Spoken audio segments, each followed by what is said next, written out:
कार्यक्रम की अध्यक्षता कर रहे महाराज सिंह साकी जी,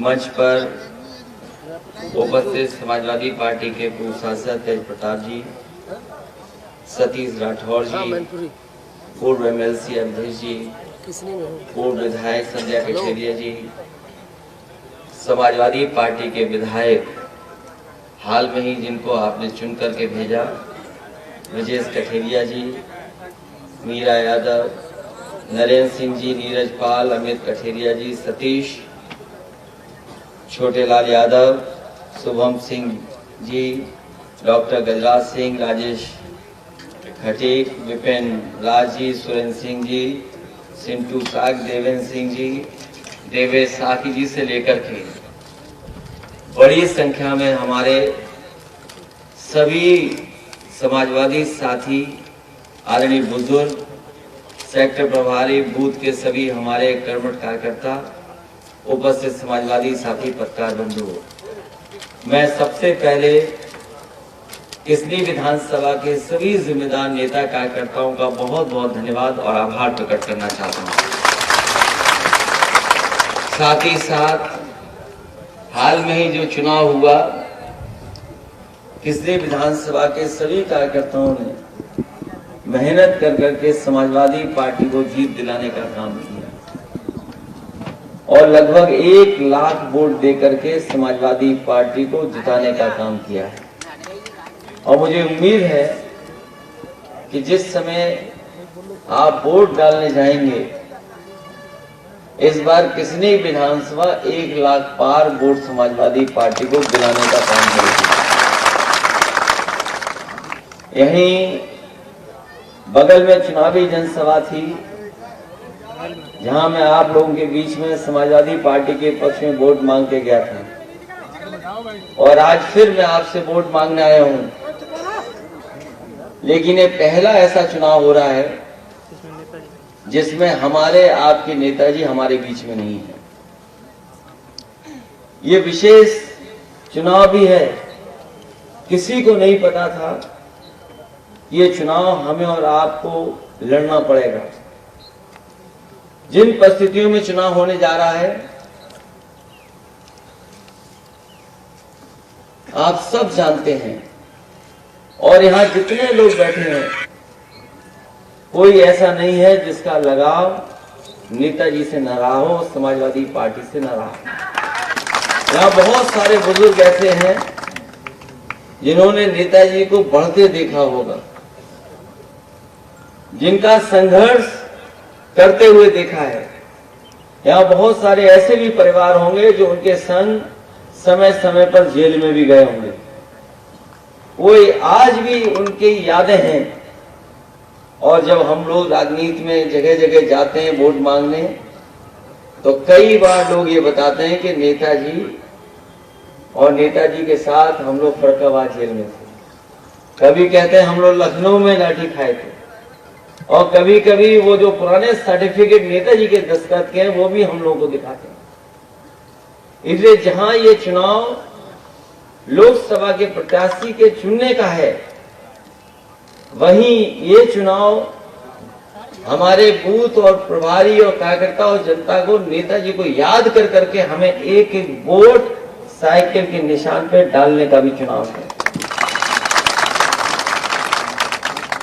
जहां नेताजी जमीन से लेकर के और जनता के लिए हमेशा संघर्ष करते रहे।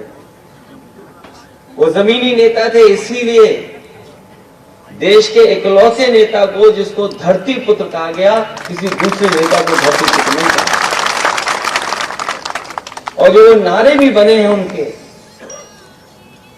कभी कभी हम लोग नारे जो लगाते हैं वो बड़ी मुश्किल से बनते हैं। पूरा देश कहीं भी अगर ये कह दे कि जिसका जलवा कायम है, वो जानते हैं वो किस नेता का नारा लगा रहा है।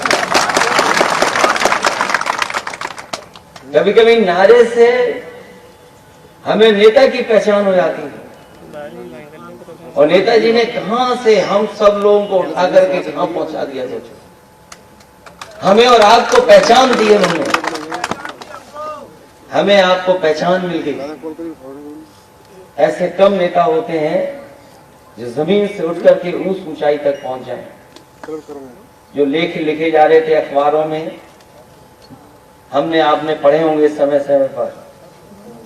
किसी ने कहा कि समाजवाद के वो मास्टर थे, वो शिक्षक तो थे ही, लेकिन सही मायने में अगर समाजवाद को स्थापित करने का काम अगर किसी ने किया था तो हमारे आपके नेताजी ने दोबारा समाजवाद को उत्तर प्रदेश में स्थापित कर दिया।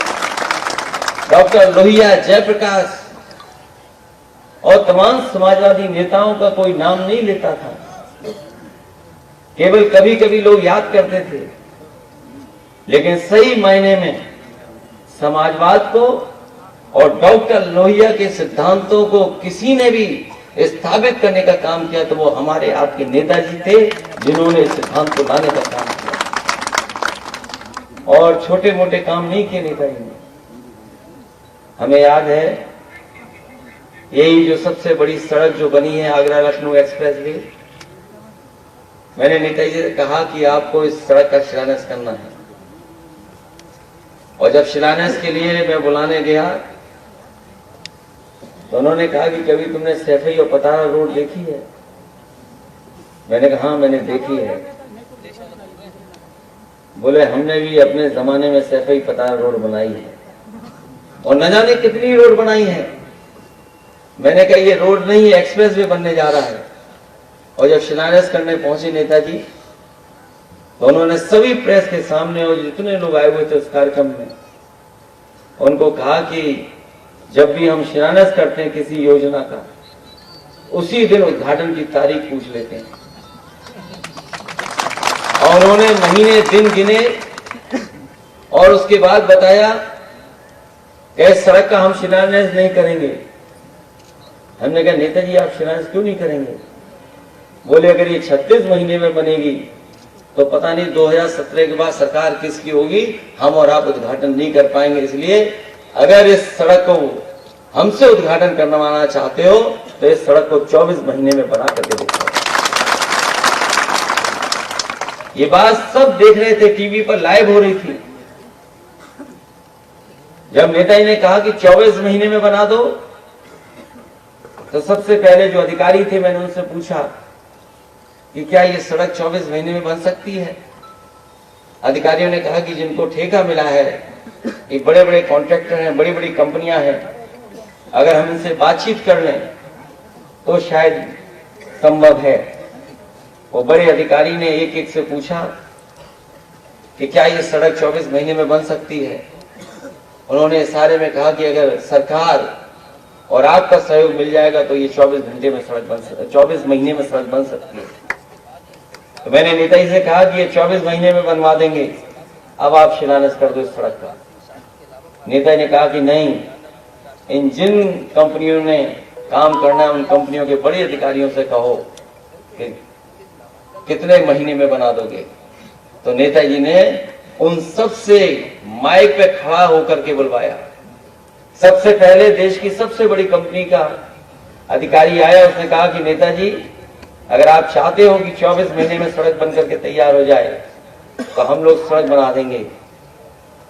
उसके बाद दूसरी कंपनी का आया, उसने भी यही कहा।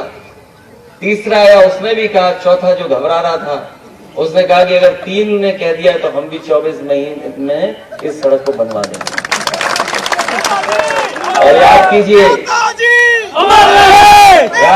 जब सड़क हुआ था तब नेताजी का जन्मदिन था और जिस दिन उद्घाटन हुआ उस दिन भी नेताजी का जन्मदिन था और नेताजी का खरीदा हुआ हवाई जहाज उस सड़क पर उतर करके हम लोगों ने उद्घाटन कराने का काम किया।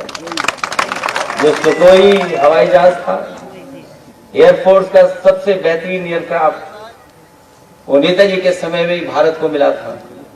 तो मैंने नेताजी से कहा कि जब उद्घाटन होगा तो सुखोई हवाई जहाज भी सड़क पर उतरेगा और उसके बाद आप इस सड़क का उद्घाटन कर देना। तो ये जो सड़क आप देखते हो देश की आज भी सबसे बड़ी सड़क है और सबसे अच्छी सड़क है। उसको सबसे कम समय में अगर किसी ने बनवाने का काम किया तो वो हमारे आपके नेताजी थे, जिन्होंने इसको 24 महीने के अंदर बनवा करके तैयार कर दिया। और न जाने कितने फैसले लिए नेताजी ने, जो प्रेस हमेशा खिलाफ लिखती थी, जिस प्रेस ने कभी पक्ष में नहीं लिखा।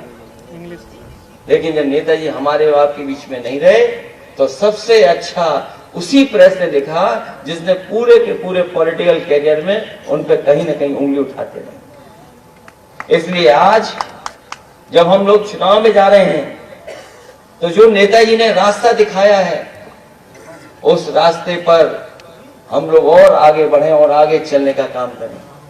जो सिद्धांत उन्होंने दिए, समाजवाद के सिद्धांत दिए, जो आर्थिक सामाजिक राजनीतिक लड़ाई नेताजी ने लड़ी, हमारी आपकी जिम्मेदारी बनती है कि उस लड़ाई को और आगे बढ़ाने का काम करें। हम समाजवादियों को, बुजुर्गों को जो विरासत में समाजवाद के सिद्धांत दिए, हमारी आपकी जिम्मेदारी है कि नेताजी जो समाजवादी आंदोलन को यहां तक लेकर के आए हैं, आने वाले समय में इस आंदोलन को और आगे बढ़ाने का काम करें। यही चुनाव इस बात का। इसलिए किसनी के सभी कार्यकर्ता नेताओं का मैं धन्यवाद देना चाहूंगा। यहाँ सब सेक्टर और बूथ के देखने वाले कार्यकर्ता हैं या वो नेता कार्यकर्ता हैं जो वोट के दिन पूरे दिन मेहनत करते हैं और वोट पड़वाते हैं। वैसे तो सबसे ज्यादा बूथ हम लोग जीते हैं, लेकिन अगर कार्यकर्ता और नेता जिम्मेदारी ले लें तो हो सकता है अब की सबसे बड़ी जीत किसनी विधानसभा की है। क्योंकि विकास में जो काम नेताजी ने और समाजवादियों ने करके दिखाए उसका कोई मुकाबला नहीं है। और जिन परिस्थितियों में हम और आप लोग राजनीति कर रहे हैं, जहां लोकतंत्र को बचाने का भी चुनाव है अभी, क्योंकि जिस तरह का खतरा पैदा हो गया है, जो संस्थाएं हैं उनको धीमे धीमे खत्म किया जा रहा है, जहां महंगाई बढ़ रही है, बेरोजगारी चरम सीमा पर है और सरकार जो बैठी है वो हम लोगों को, आप लोगों को गुमराह कर रहे हैं। इसलिए जहां तमाम मुद्दे हैं वहीं देश ये देखेगा कि मैनपुरी लोकसभा कितने वोटों से जीत करके आ रही है। 2 लाख से कम नहीं साहब। सबकी निगाहें हैं मैनपुरी लोकसभा पर। हम किसी का जवाब नहीं देना चाहते, जवाब देने के मंच दूसरे भी होंगे। अभी केवल हम लोगों को नेताजी की बातें लेकर के और नेताजी ने जो काम किया है, जिस तरीके से लोगों को जोड़ा है और जिस तरीके से हमें और आपको पहचान के साथ साथ सम्मान दिलाया, उसका चुनाव है ये। क्योंकि जब हम याद करें तो हम याद के साथ साथ उनको बूथ पर अच्छे वोट दिलाने का भी काम करें। मैं एक बार फिर अपने किसी विधानसभा के सभी कार्यकर्ता नेताओं को धन्यवाद देता हूं, बधाई देता हूं और इस उम्मीद और इस भरोसे के साथ कि जब आप वोट डालोगे तो ऐतिहासिक वोट दिला करके डिम्पल यादव को आप जिता करके देंगे। इसलिए मेहनत आपको करनी है। जो बूथ के दिन वोट पड़ता है वही गिना जाता है, जो बूथ पे पहुंच जाता है वही वोट पड़ता है। इसलिए हमारा आपसे सबसे निवेदन और विशेष अपनी महिलाओं से निवेदन है कि सब लोग मिलकर के ज्यादा से ज्यादा वोट दिलवा देना, ज्यादा से ज्यादा वोट पहुंचा देना, क्योंकि पूरे देश की निगाहें अगर किसी चुनाव पर हैं तो वो आपके मैनपुरी लोकसभा चुनाव पर है। नेताजी ने मैनपुरी को पहचान दी और मैनपुरी के लोगों ने नेताजी को नेताजी बना दिया। इसलिए एक एक वोट आप समाजवादी पार्टी और चुनाव चिन्ह साइकिल पे दे देना। इन्हीं शब्दों के साथ मैं आप सबका बहुत बहुत धन्यवाद और बहुत बहुत आभार प्रकट करता हूं।